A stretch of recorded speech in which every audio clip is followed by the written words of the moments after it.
In 1805, Europe was at war. Napoleon Bonaparte ruled France and sought to dominate the continent. Britain, an island nation with a mighty navy, stood in his way. To invade England, Napoleon needed control of the seas, but Admiral Horatio Nelson of the Royal Navy was waiting. The decisive battle would be fought off the coast of Spain. At Trafalgar, the French and Spanish fleets under Admiral Villeneuve sailed from Cadiz with 33 ships. The British, led by Vice Admiral Nelson, had 27. Outnumbered but experienced, the British Navy was well-trained and fiercely loyal. Nelson flew his flag from HMS Victory, a 100-gun ship of the line.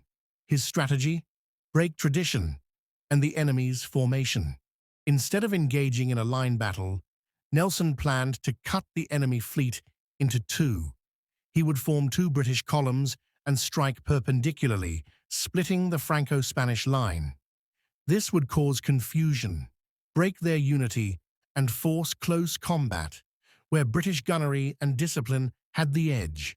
On October 21, 1805, at 11:45 a.m., Nelson raised a signal from HMS Victory. England expects that every man will do his duty. The wind was light, slowing the approach, but the British line advanced steadily. As cannon smoke filled the air, the fate of empires hung in the balance.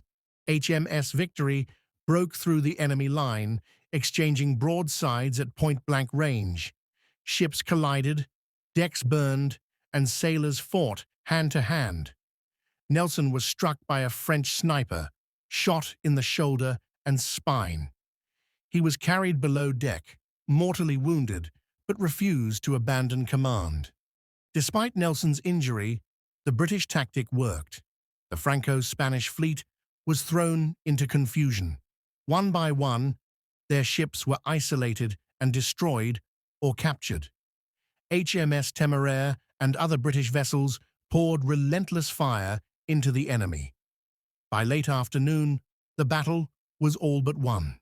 Nelson, dying below deck, was told of the victory.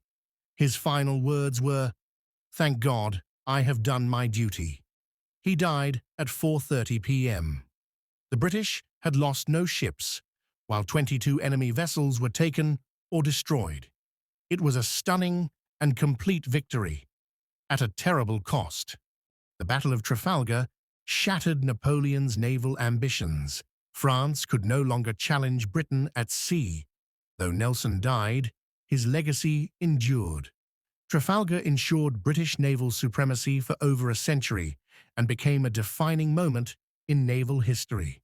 Thanks for watching, and please like and subscribe.